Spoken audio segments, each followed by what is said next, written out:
Assalamualaikum warahmatullahi wabarakatuh. Salam sejahtera untuk kita semua. Perkenalkan, nama saya Lutfi Luftansa MOr. Saya adalah dosen program sarjana di program studi pendidikan jasmani kesehatan dan rekreasi Fakultas Pendidikan Ilmu Eksakta dan Keolahragaan IKI Budi Utomo. Dalam kesempatan ini, saya ingin memaparkan salah satu mata kuliah yang saya ampu, yaitu mata kuliah Psikologi Olahraga. Mata kuliah Psikologi Olahraga merupakan mata kuliah yang disajikan di semester ganjil dengan bobot 2 SKS dengan kode PJKR 007. Pada mata kuliah ini, mahasiswa belajar tentang ilmu jiwa, yaitu mempelajari bagaimana faktor-faktor psikologi mempengaruhi performance atau penampilan individu. Selain itu, mempelajari berbagai macam tingkah laku manusia saat sedang berolahraga, baik saat sendiri maupun saat bersama-sama. Mahasiswa mampu menganalisis sebuah persoalan yang dihadapi seorang atlet ataupun siswa seperti kecemasan, kebosanan, kelelahan, dan lainnya. Selanjutnya, mahasiswa nanti mampu mengambil sebuah keputusan yang tepat untuk mengatasi problem atau persoalan yang ditemui saat terjun di lapangan, baik sebagai guru pendidikan jasmani atau menjadi pelatih olahraga. Capaian mata kuliah Psikologi Olahraga yang pertama, mampu mengaplikasikan prinsip-prinsip psikologi olahraga dalam kehidupan sehari-hari dan bermasyarakat. Kedua, mampu menginternalisasi nilai, norma, dan etika akademik dan mengkaitkannya nilai-nilai kebudiutamaan dalam konteks psikologi olahraga. Ketiga, mampu menganalisis karakteristik peserta didik dan mampu menganalisis sumber masalah serta terampil memanfaatkan berbagai sumber belajar dalam menyelesaikan masalah kehidupan sehari-hari. Keempat, mampu mengambil keputusan secara tepat dalam konteks penyelesaian masalah di bidang keahliannya. Materi mata kuliah Psikologi Olahraga yang pertama, konsep psikologi olahraga. Kedua, teori belajar dan aplikasinya. Ketiga, perkembangan dan karakteristik pengaruh lingkungan dalam perkembangan, kesiapan berolahraga, tahapan usia pembinaan, tahapan perkembangan karir atlet. Keempat, kepribadian dan olahraga, pengertian kepribadian, pendekatan dalam kepribadian, pengaruh kepribadian dalam olahraga, pengaruh olahraga terhadap kepribadian. Kelima, motivasi dalam olahraga. Keenam, kepercayaan diri dalam olahraga. Ketujuh, pengertian kesadaran diri. Kedelapan, latihan imajeri dalam olahraga. Kesembilan, perhatian dan konsentrasi. Kesepuluh, self-talk. Kesebelas, gejala psikologis yang dapat menimbulkan gangguan seperti kelelahan, stres, kecemasan, dan frustasi.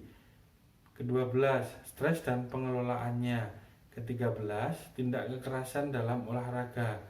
Keempat-belas, relaksasi, latihan relaksasi, efektivitas latihan relaksasi. Untuk sistem pembelajaran di masa pandemik ini, kami menerapkan sistem pembelajaran hybrid, bisa dengan luring ataupun daring dengan aplikasi pendukung seperti Zoom Meeting dan Google Meet. Sistem tugas yang diberikan, kami menggunakan Endlink yang terintegrasi dengan Siakat sebagai sarana kepada mahasiswa untuk memberikan tugas atau pengumpulan tugas dan tentunya diskusi antara saya dengan mahasiswa secara tidak langsung. Tugas yang biasa saya berikan adalah menganalisis kasus-kasus psikologi olahraga di beberapa pertandingan atau kompetisi olahraga. Selain itu, membuat artikel berdasar pada rujukan karya ilmiah. Metode pembelajaran yang saya terapkan adalah ceramah, sehingga mahasiswa mendapatkan materi secara luas. Kemudian, small group discussion, yaitu saya membagi kelompok-kelompok kecil di kelas sehingga mahasiswa bisa mendiskusikan materinya. Selain itu, saya juga menerapkan strategi pembelajaran, yaitu dengan problem based learning, dengan memberikan studi kasus atau permasalahan konkret yang berkaitan dengan psikologi, khususnya psikologi olahraga. Untuk interaksi saya dengan mahasiswa, saya menggunakan Zoom dan Google Meet ketika saya mengajar sehingga saya bertanya jawab atau berdiskusi langsung dengan mahasiswa. Selain itu, saya menggunakan WhatsApp grup kelas mata kuliah yang saya ampu untuk menjawab pertanyaan dari mahasiswa terkait kuliah yang diikutinya. Tak berhenti di situ, saya juga menggunakan Adlink untuk berdiskusi dengan mahasiswa dengan cara saya memberikan kasus kecil, lalu mahasiswa menanggapi problem tersebut dengan cara mengunggah statement atau gagasan dari mahasiswa ke Adlink. Untuk penilaian, saya menyesuaikan dengan pedoman akademik yang ada di IKIP Budi Utomo, yaitu kriteria sebagai berikut: tugas 40%, UTS 15%, UAS 25%, dan kehadiran 20%. Untuk informasi penilaian kepada mahasiswa disampaikan secara transparan. Mahasiswa bisa melihat langsung nilai tugas yang telah dikumpulkan di Adlink masing-masing mahasiswa. Dan untuk nilai akhir atau keseluruhan di akhir semester, mahasiswa bisa melihat di siakatnya masing-masing. Untuk nilai A, apabila mendapat angka di atas 85. Untuk nilai B, apabila rentang nilai 70 sampai 85. Dan untuk nilai C, apabila mahasiswa mendapat di bawah 65.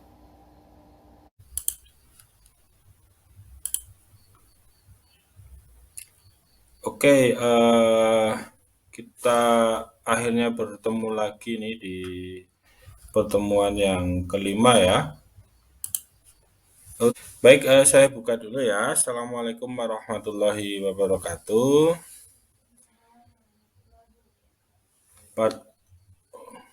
Oke, tetap semangat ya, tetap mengikuti perkuliahan ini dengan baik. Semoga memberikan manfaat keilmuan untuk teman-teman mahasiswa. Di sesi ini, di pertemuan ini kita akan berdiskusi dan tentunya akan membahas belajar bersama terkait dengan motivasi dalam olahraga. Nah, sebagai itu, apa di antara teman-teman ada nggak yang ngerti tentang motivasi?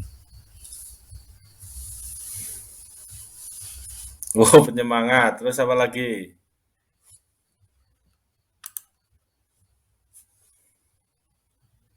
Oke ya, motivasi. Oh, support. Nah, motivasi itu adalah penggerak atau pendorong seseorang untuk melakukan sesuatu. Motivasi ini memiliki arah dan intensitas. Arah ini merujuk pada gerakan seseorang, entah itu mencari, mendekati, atau tertarik pada sesuatu hal. Dan kemudian intensitas ini terkait dengan kesungguhan, maka ada yang intensitas tinggi, ada yang intensitas rendah. Maka ada motivasi yang tinggi, juga ada motivasi yang rendah. Kemudian di dalam bermotivasi ini ada motivasi berpartisipasi, artinya kita harus terlibat dalam hal yang kita inginkan. Nah, di sini motivasi berprestasi itu mengapa seseorang melakukan olahraga, mengapa kita aktif, terus kemudian teman kita tidak aktif, kadang ogah-ogahan, bahkan ada yang sama sekali tidak berolahraga.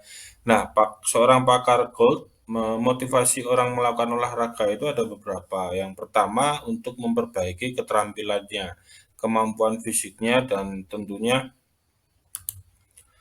terkait dengan performance ketika dia berolahraga. Yang kedua, untuk mendapatkan teman. Jadi ternyata olahraga ini selain untuk memperbaiki keterampilannya juga untuk mencari teman. Entah itu teman di klub maupun teman di lingkungan tempatnya berolahraga. Yang ketiga adalah memperoleh pengalaman menantang. Nah, ini ada beberapa olahraga yang memang secara ekstrim diadakan untuk memfasilitasi orang-orang atau atlet yang memang menyukai beberapa permainan atau perlombaan yang menantang. Oke, sebentar ada mahasiswa masuk nih. Oke. Nah, kemudian untuk mendapatkan kesuksesan. Salah satu perjuangan atlet terbesar yaitu untuk meraih kejuaraan dan salah satunya untuk mendapatkan kesuksesan. Dan yang terakhir yaitu yang paling sering kita lakukan ketika kita berpartisipasi yaitu untuk mendapatkan kebugaran semata yang kita lakukan dengan olahraga rutin sehari-hari.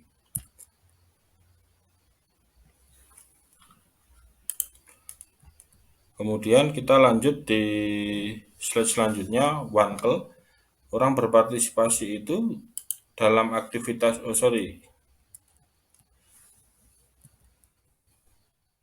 kita slide sebelumnya. Nah, orang berpartisipasi dalam aktivitas fisik pada awalnya karena faktor kesehatan. Jadi memang diniatkan untuk mendapatkan kesehatan semata yang kemudian dari gerak jasmani yang dilakukan untuk kesehatan itu dia mendapatkan benefit lain berupa penurunan berat badan atau controlling berat badan yang kemudian karena berat badan terkontrol maka dia mendapatkan kebugaran yang baik.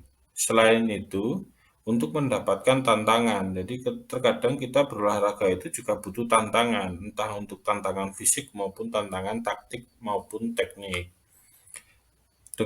Selain itu merasa lebih baik dengan aktivitas fisik. Nah, dari 5 faktor menurut Wankel ini, kemudian akan bergeser menjadi sebuah kesenangan. Jadi olahraga ini yang awalnya kita lakukan untuk kesehatan, kemudian untuk menurunkan berat badan, kebugaran, tantangan, kemudian bergeser menjadi sebuah kesenangan yang nantinya kita bisa melatih emosional kita terkait dengan pengelolaan kepemimpinan ketika kita berolahraga. Tentunya olahraga beregu. Dan selain itu menjadi gaya hidup sebagai aktivitas diri yang kemudian karena kita di dalam olahraga itu berhubungan dengan orang banyak, maka akan juga mempengaruhi faktor sosial.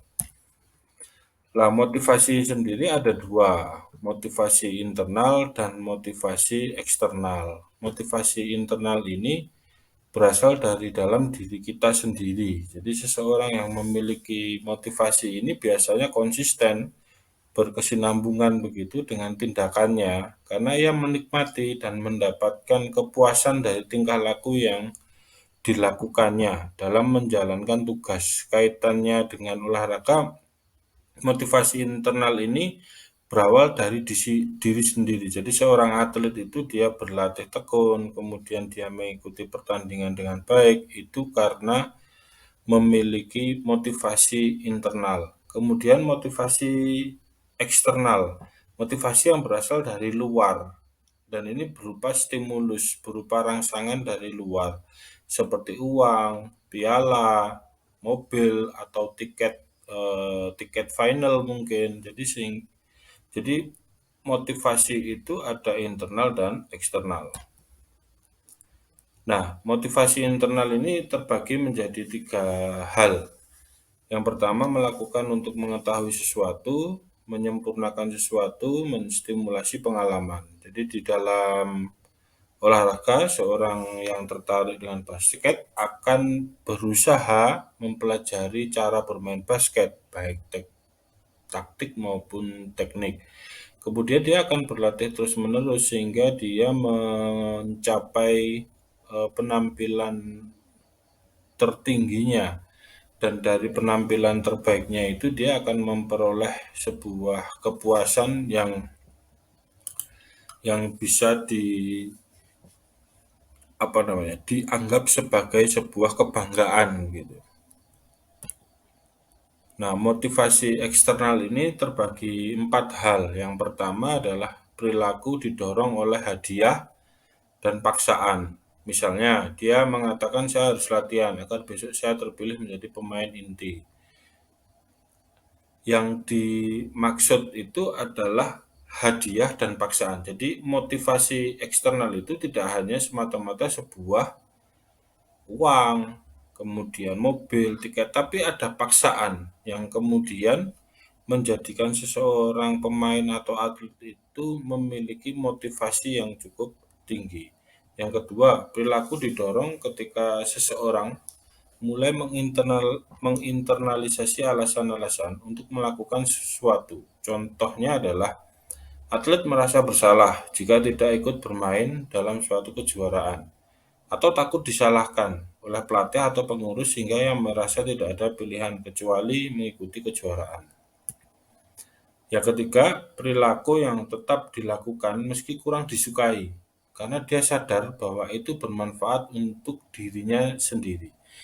Yang keempat adalah seseorang melakukan sesuatu mengintegrasikan kepentingan dirinya.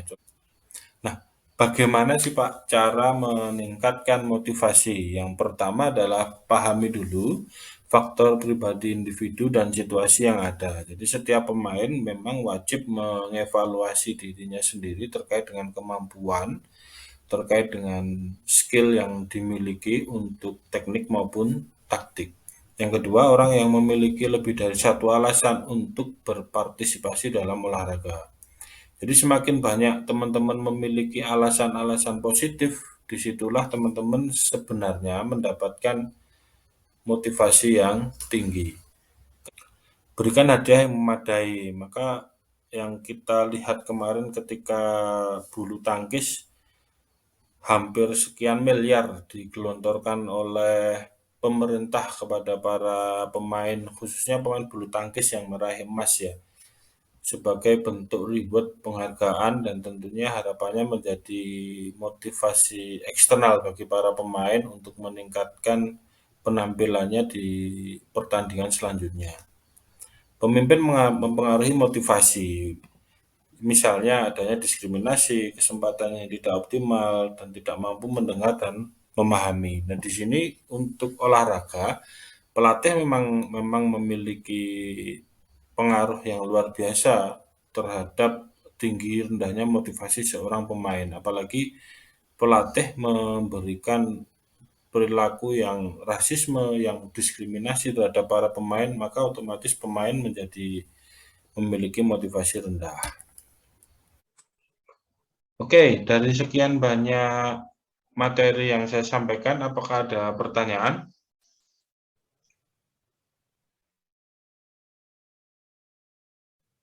Apakah ada yang Pak, ingin izin didiskusikan? Oke, silakan. bertanya. Kan Ya, tadi ada reaksi emosional, nah itu terbagi menjadi dua. oh ya. Itu yang bangga atas kesuksesan, sama yang malu atas kegagalan. Nah, bagaimana cara kita menghadapi suatu kegagalan itu? Karena kan kita malu ataupun trauma gitu. Bagaimana cara kita tuh tetap gimana biar nggak trauma, biar nggak malu. Mungkin itu. Terima kasih. Oke, terima kasih Mbak Arini ya.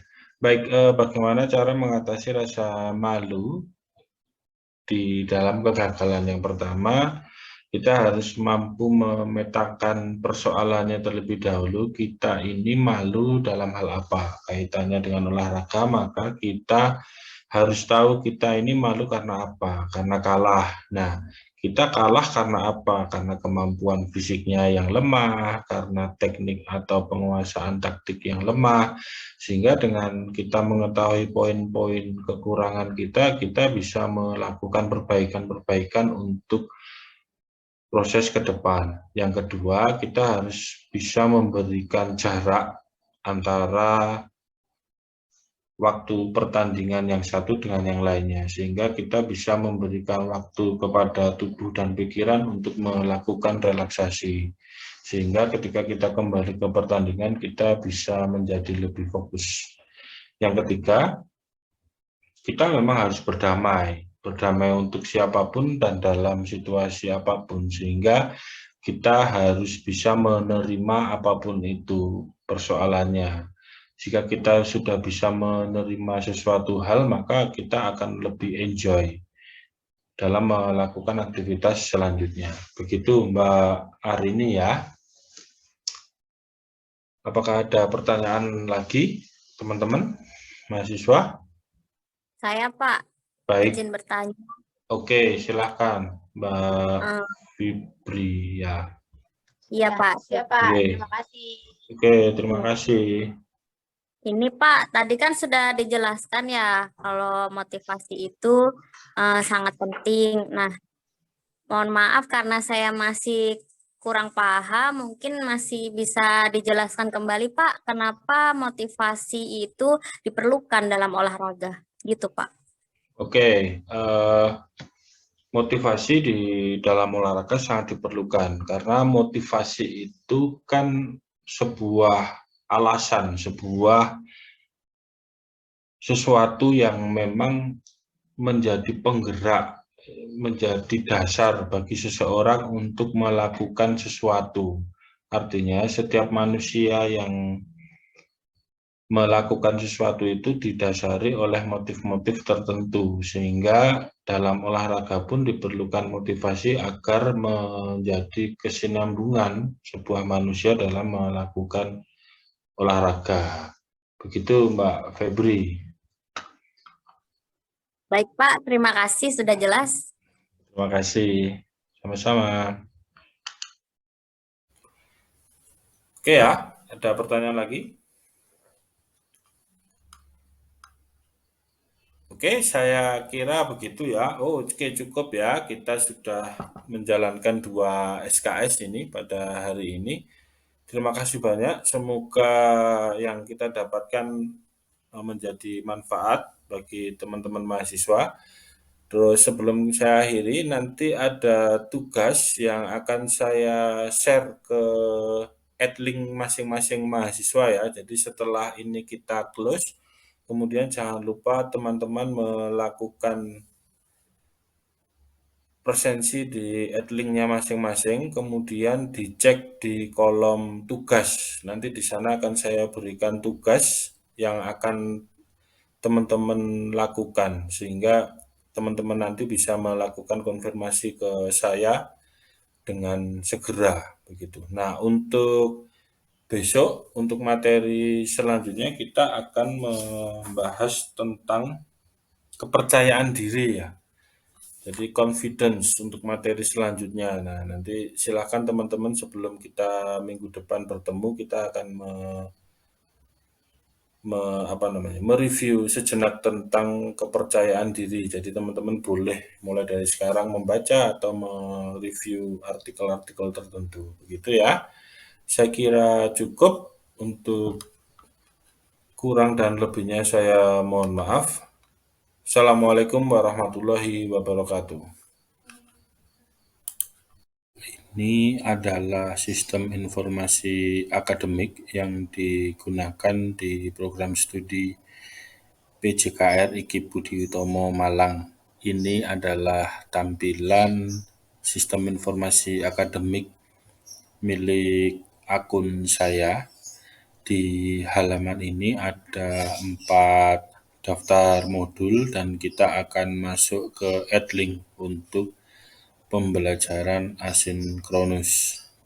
Jika kita klik adlink ini, maka akan masuk ke dalam halaman adlink platform pembelajaran. Di dalam akun adlink ini ada beberapa mata kuliah yang saya ampu, yaitu psikologi olahraga. Di psikologi olahraga ini ada sesi pembelajaran mulai dari sesi 1 sampai dengan sesi ke-16. Sesi 1 berisi kontrak perkuliahan dan pengantar, yang kemudian lanjut ke sesi 2, sesi 3, dan seterusnya sampai dengan sesi ke-16, yaitu ujian akhir semester. Di dalam adlink ini ada fitur diskusi yang bisa saya gunakan untuk berdiskusi dengan mahasiswa. Berikut tampilannya. Ada beberapa hal yang saya diskusikan dengan mahasiswa, yang kemudian mahasiswa merespon dengan cara memberikan ide, gagasan dalam bentuk file tentunya yang bisa di-upload ke dalam Edling masing-masing mahasiswa. Kemudian ada tugas yang bisa saya berikan sehingga mahasiswa bisa mengerjakan tugas dengan cara mendownload file tugasnya, kemudian mengerjakan tugasnya yang kemudian oleh mahasiswa diupload kembali ke dalam akun Edlingnya sehingga saya bisa mengunduh dan memberikan koreksi yang apabila hasil pengerjaan mahasiswa dirasa baik maka akan saya berikan nilai A dan seterusnya. Kemudian setelah itu dengan hal ini mahasiswa bisa melihat langsung hasil atau nilai dari tugas yang dikerjakannya. Baik, ini kita masuk ke aplikasi Android. Aplikasi Android untuk mata kuliah psikologi olahraga. Bisa kita lihat bersama di layar smartphone. Aplikasinya terletak di sebelah kiri bawah. Lalu kita akan coba klik. Dan akhirnya kita masuk ke dalam tampilan awal aplikasi psikologi olahraga. Di sini ada beberapa fitur. Kita akan coba klik fitur sebelah kiri. Dan kita masuk ke dalam sajian materi. Materi ini tentunya sesuai dengan rencana pembelajaran di semester.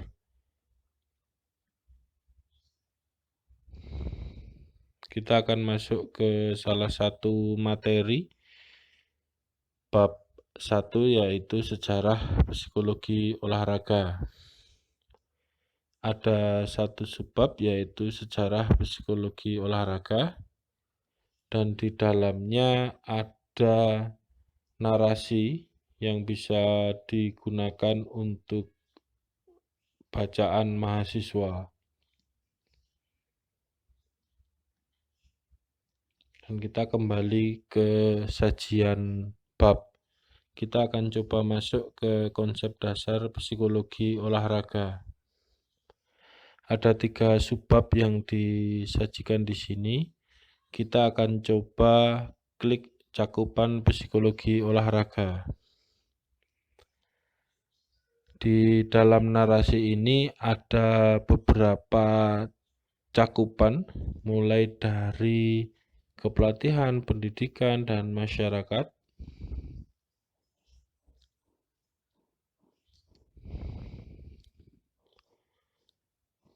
Kemudian kita akan coba masuk ke motivasi dalam olahraga. Ada 3 subbab dalam motivasi olahraga, dan kita akan coba definisi kesehatan mental dan kesehatan fisik. Berikut tampilannya.